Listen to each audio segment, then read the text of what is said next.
Hello,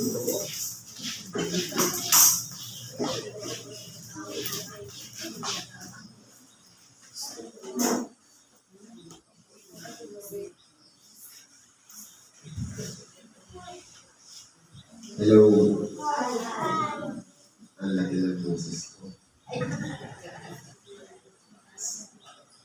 Isang napagkalang gabi sa bawat isa.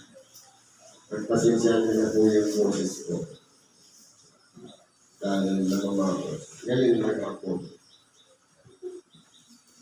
Ito ang ikapitong pagpapasalamat ng buwan taong 2024. Sa pangalan po ng dakilang Panginoong Jesucristo, nandito po tayo sa pagpapatuloy ng ating kampanin sa makatuwid ang pag-aaral o pakikibahagi ng salita ng Diyos. Sabi kanina ng ating sinundan, what she preach, you don't have to say sorry. Ano po yun? Lecture po yan. Kasi, ang tumatayo dito sa unahan, kasama po yun sa komposisyon ng iglesia. Nakapagpahayag. Ano bang bagay na bitawan natin? Hindi tayo ng Espiritu Santo, hindi pwede natin hihingi ng tawad dahil siya ang nagsabi nun, hindi ako. Kaya po, pinag-iingat tayo, lalo gamit ang pulpito sa pagtatalakay ng salita ng Diyos. Dapat maingat na uunawaan ng tagapakinig, na i-relate sa tagapakinig. Ang higit sa lahat, paninindigan mo yung sinabi mo ngayon na yun. Yun yung salita ng Diyos. Tamaan ang mahalaga. Nagamit ang bibig natin para ipangaral ang salita ng Diyos. Yung mga matatandang mga evangelista, picture po yun sa mga tagapagpahayag ng salita ng Diyos. Hindi pwedeng lumabang, bawi. Dapat panindigan yung sinabi na iyan ay nababasa sa banal na kasulatan. Sabi po dito sa ikalawang sitas, Hebrew 3, sa 7. Itaas natin sa size para maganda. Datapwat si Kristo gaya ng anak ay puno sa bahay niya, na ang bahay niya ay tayo. Kung ating ingatan magmatibay ang ating pagkakatiwala at pagmamapuri sa pag-asa natin hanggang sa katapusan. Ito kung pag-aaralan po natin, si Kristo po ang may karapatan sa ating sarili. Once na sinuko po natin ang ating sarili sa Diyos, hindi na po tayo ang may karapatan sa ating sarili. Kung baga na-surrender natin sa Kanya. Kaya, kung titingnan po natin, wala na po tayong karapatan sa ating sarili na gumawa ng kasamaan, gumawa ng mga bagay na hindi nakalulugod sa ating dakilang Panginoon. Bakit po? Himayin natin. Sabi sa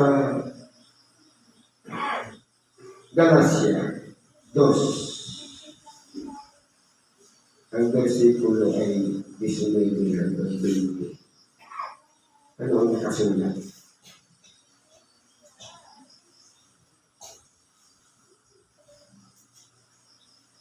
Sapagkat ako sa pamamagitan ng kautusan ay namatay sa kautusan upang ako'y mabuhay sa Diyos. Tayo po na hindi pa nagsusurrender sa Diyos, sakop pa tayo ng kautusan. Ngayon, kinakailangan mamatay yung dati nating pagkatao para mabuhay tayo sa Diyos. Sabi dito, ako'y napako sa krus na kasama ni Kristo at hindi na ako ang nabubuhay, kundi si Kristo ang nabubuhay sa akin. Sa mga nag-surrender na po sa Diyos, Hindi na po tayo ang nabubuhay sa ating sarili. Kundi para lang tayong kasangkapan na gagamitin ng Diyos para, halimbawa, sa tagapagpalag ng salita ng Diyos, gagamitin ang ating katawan parang speaker, parang yung nais ng Diyos na ipahayag, depende sa kaalaman natin, maipararating natin sa mga tagapakinig. Siya po ang may karapatan. Ginagamit lang yung karunungan ng tao, yung kaalaman ng tao, yung pagkakabalubhasa ng tao, para yung salita ng Diyos ma-relate in connection doon sa paksa o topic para ang tao makarelate din sa Diyos. Kaya wala na po tayong karapatan sa ating sarili. Ngayon, sabi po dito,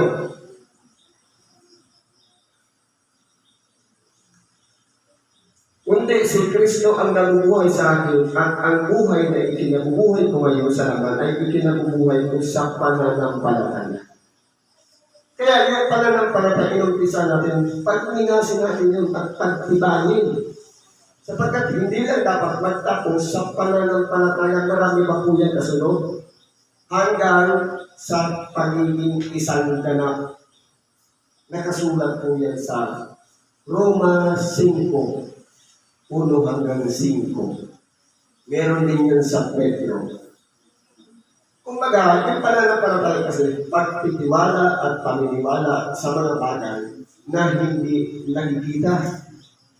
Kasi kalamit na po yung pag-asa sa inaharap na alam natin, nagsasakripisyo tayo dito, meron tayong pinaka-asam-asam regalo ng Diyos. Reward, natatanggapin natin sa ating pagpapagod. Kaya ginagampanan natin ang pangangaral ng salita ng Diyos at pakikinig o pakikiisa sa mga programa ng Diyos. Sabi dito, ang pananampalatayang na ito'y sa anak ng Diyos na sa akin ay umibig at ibinigay ang kanyang sarili dahil sa akin. Kaya po, kapag ang isang tao po ay nag-surrender kay Lord para tayong kasangkapan, katulad nitong mikropono, wala siyang karapatan maliban sa kuryenteng ipinagkakaroon sa kanya at sa isang bagay na bunga ng Espiritu Santo nagdidikta para magkaroon niya ng boses at mapangkinggan naman sa mga speakers. Kaya po ang ibig sabihin niya. Kaya po kung titignan natin dito sa sitas na ito, halos pagkahawig lang naman. Iniuod na yung kahalagahan ng Espiritu sa halip na manaig ang laman. Sabi po dito, gaya ng sabi ng Espiritu Santo, ngayon, kung marinig ninyo ang kanyang tinig, huwag ninyong kapagmatigasin ang inyong mga puso na gaya ng sa pamumungkay, gaya ng sa araw ng pagtukso sa ina. Paano natin malalaman yung tinig ng Espiritu Santo? Marahil siguro kung tayo'y nagbubukas lang ng kasulatan, nagbabasa, pwedeng may udyok ng Espiritu Santo. Depende doon sa binabasa natin. Pero kapag nasa loob tayo ng kongregasyon o iglesia, may sinubo yan na tagapagpahayag ng salita ng Diyos.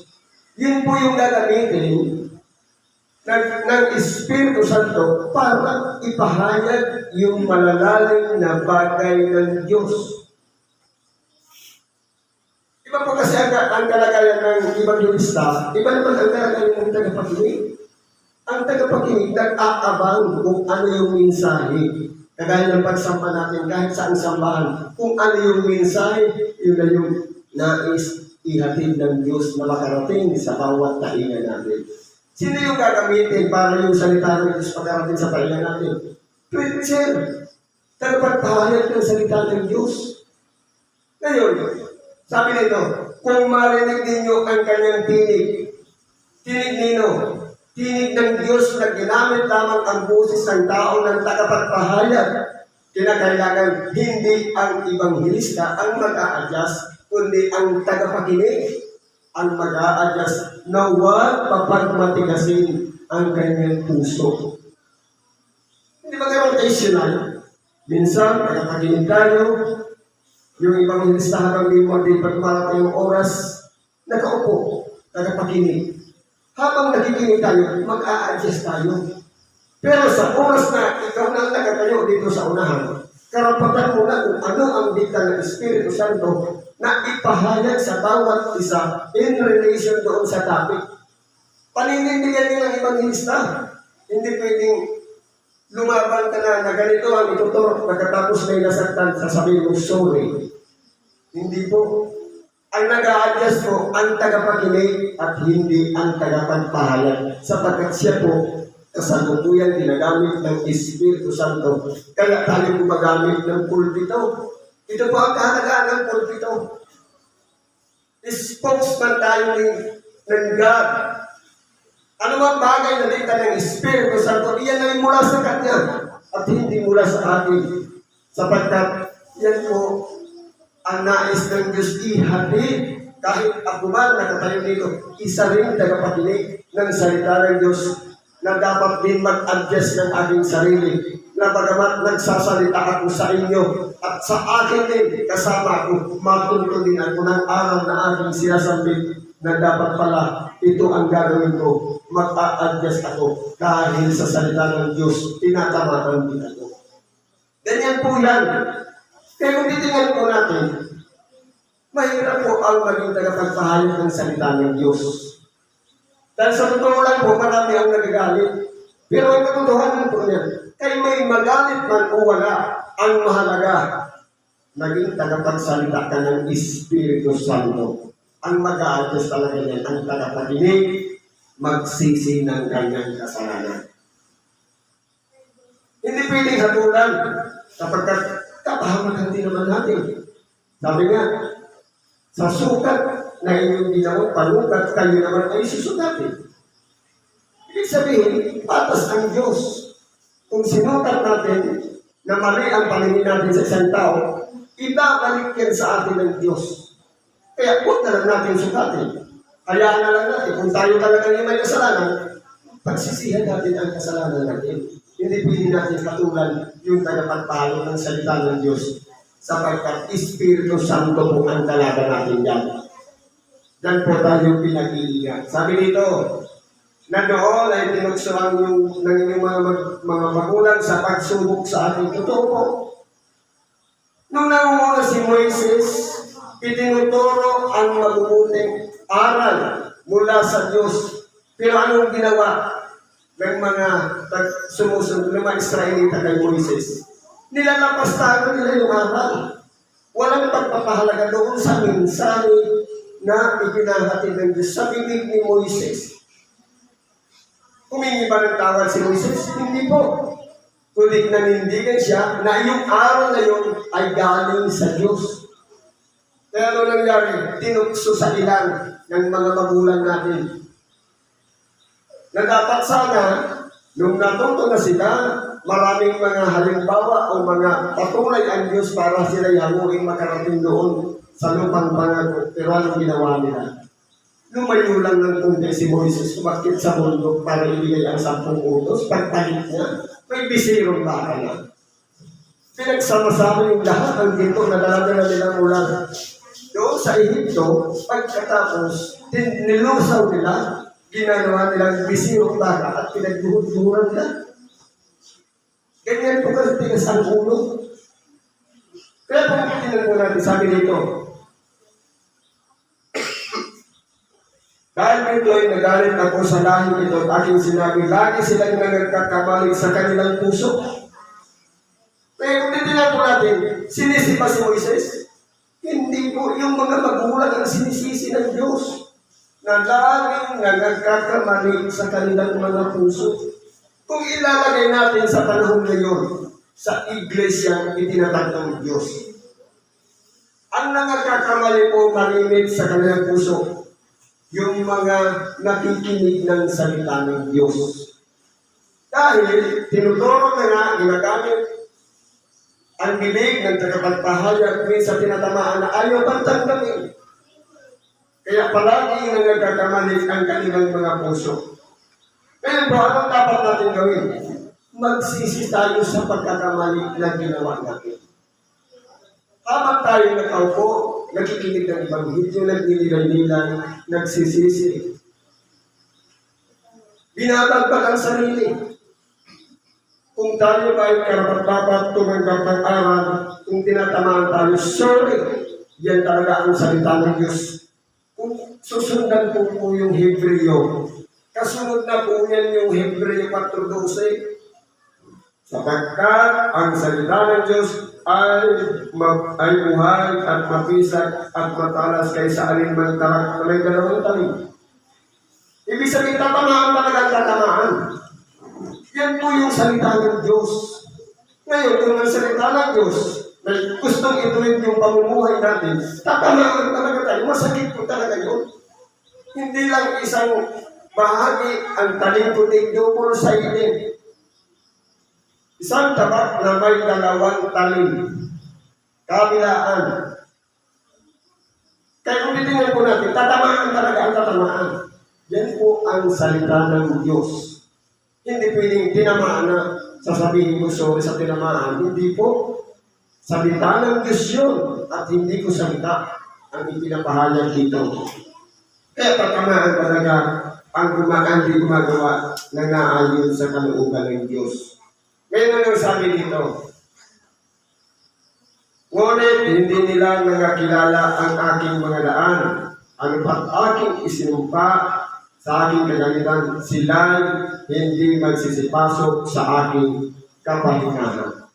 Kaya kung titingnan po natin, kapag pinatigas po natin ang ating puso, ayaw natin tanggapin yung aral. Kumbaga parang hindi welcome sa ating sarili yung aral, pag tinatanahan tayo parang nga gusto natin umiwas. Binabago natin yung atensyon. Ayaw natin tanggapin yung salita ng Diyos. Sabi nga, hindi sila makakapasok sa kapahingahan. Hindi natin ma-experience yung kapayapaan ng ating sarili para may bumabagabag sa ating utak. Dahil po, pinatigas natin ang ating puso, ayaw natin tanggapin ang salita ng Diyos. Ngayon, kung halimbawa, tinamaan tayo ng salita ng Diyos at nagsisi tayo, siguro marahil naunawaan ng Diyos na nagpakumbaba tayo, handa natin tinanggap ang salita ng Diyos, marahil yung mga problema kinakaharap natin baka magkaroon na rin ng kapahingahan at hindi na tayo mahirapan. Yan po ang nais ng Diyos, na dapat magkaroon ng tayapang isipan, makatulog tayo ng mahimbing, na hindi binabagabag. Yun po yung kapahingahan na inihalimbawa dito sa mensahe na ito. Ngunit kayo'y mga pangaralan sa isa't isa araw-araw. Ibig sabihin, yung pagpapayo, hindi lang sa pinipili lang yung tao papayuhan, kundi sa isa't isa. Kaibigan man yan o kaaway, payuhan natin. At hindi lang seasonal, weekly, kundi araw-araw. Malinaw po sinasabi, mga pangaralan sa isa't isa, araw-araw, samantalang sinasabi ngayon, baka papagmatigasin ang sinuman sa iyo nagdaya ng kasalanan. Kaya po ito yung mahirap ng daya ng kasalanan. Ibig po sabihin ng daya ng kasalanan. Yung parang binaliwala lang natin. Nakala natin, tama pa, pero mali na. Kaya po, kung titingnan po natin, kaya dapat araw-araw, isa't isa, para hindi magkaroon ng puwang yung kalaban para gamitin. Huwag kang makinig yan. Yun naman ang sasabihin yun eh. Ibig sabihin, daya ng kasalanan yun. Ngayon, para malaman natin, kung tayo ay may katapatan o hindi tayo nagdadaya ng kasalanan, dapat handa tayong tumanggap ng aral. Wala tayong pakialam kung ano yung pagmumukha ng nagsasalita niya sa harapan. Ang importante po yung aral o salita ng Diyos na nai-relate sa ating pagkakaroon. Sapagkat tayo'y nagiging kabahagi ni Kristo. Totoo po, kung si Kristo ay nagsakripisyo, magsasakripisyo din tayo. Kung si Kristo ay niyurakan, yuyurakan din tayo. Kung siya ay inalipusta at nilain, alipusta rin at lalainin din tayo. Marahil, kung tayo po handa nating danasin yung dinanas ni Kristo, mapapalad tayo dahil tayo'y kabahagi ni Kristo. Pero kung gusto natin, hayaan mo na si Kristo lang maghirap, basta ako hindi. Hindi po. Kabahagi ni Kristo kung ano yung lahat na tinanggap ni Kristo na panlalay, pagbuhos at pag-alipusta na dinanas ng siya'y nabubuhay, dapat din natin danasin. Dahil yun ang pamamaraan na magkakaroon tayo ng bahagi kay Kristo. Halimbawa, bakit pa tayo nagkakaroon ng tinatawag na pakikiisa sa mga Holy Week? Anong purpose? Para magkaroon lang tayo ng bahagi sa mga sakripisyong dinanas ni Kristo. Ibig sabihin, inilalagay natin ang ating sarili na handa natin gampanan ang mga paghihirap, mabilad sa araw, ang mahirapan, dahil gusto natin magkaroon tayo ng bahagi kay Kristo.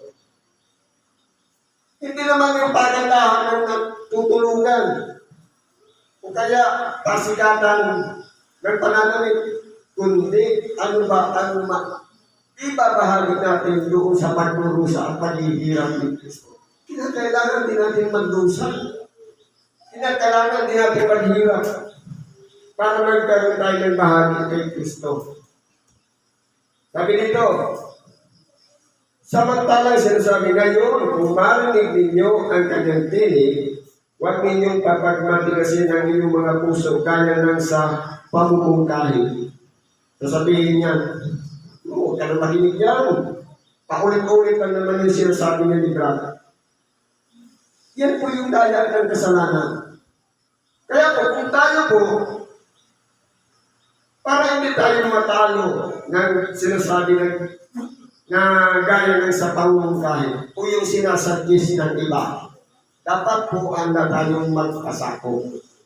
Sa oras ng pagtatalakay ng mga sitas, handa natin dalhin ang buong nating pagkatao, ang katawan naman, ang espiritu at kaluluwa, iharap natin sa Diyos na handa tumanggap patinig ng salita ng Diyos, ay tamaan man ako o hindi, ang mahalaga, nakabahagi ako ng salita ng Diyos na hugasan ko ang ating pagkatao.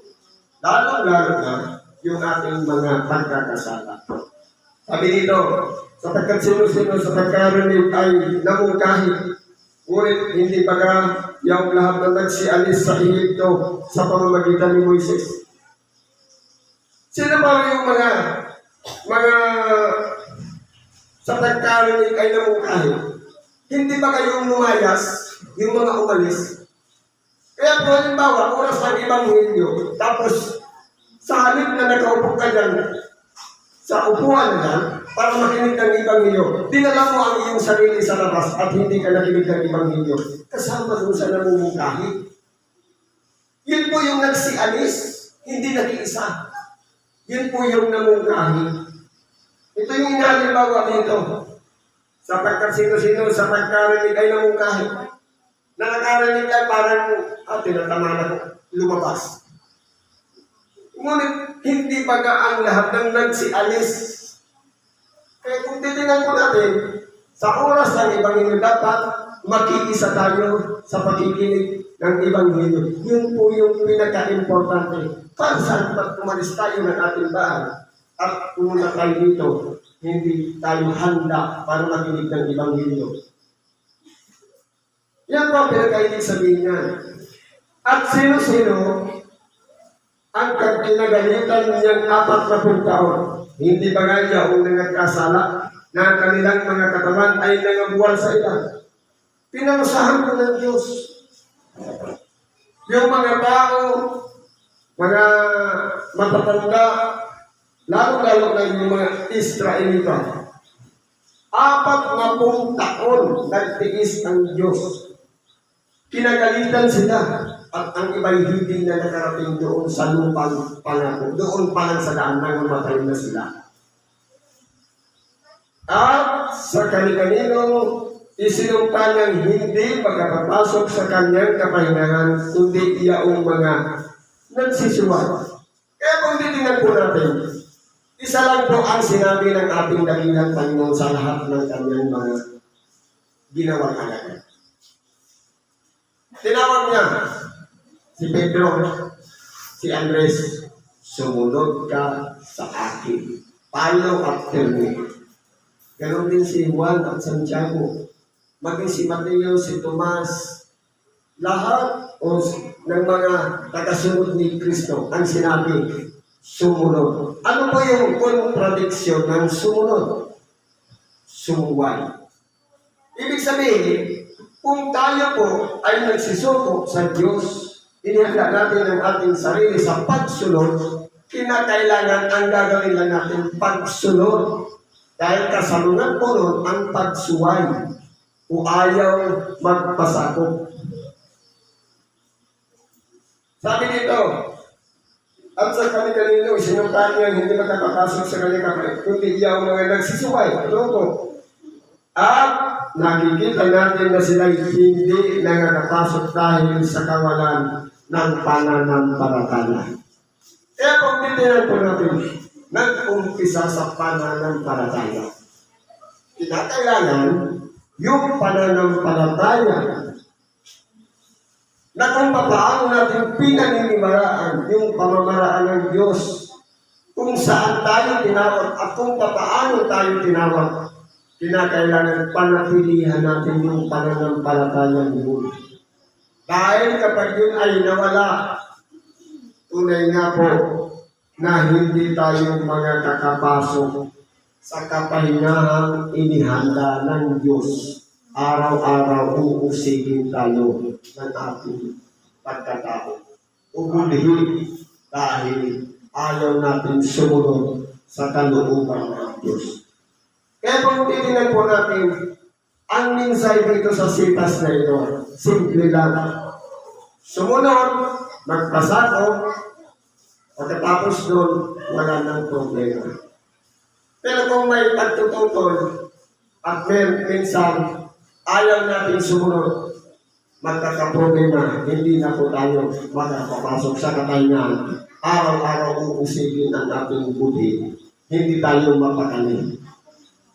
Dapat po, panatilihan natin yung pananampalatayang yan na pinagkaloob sa atin.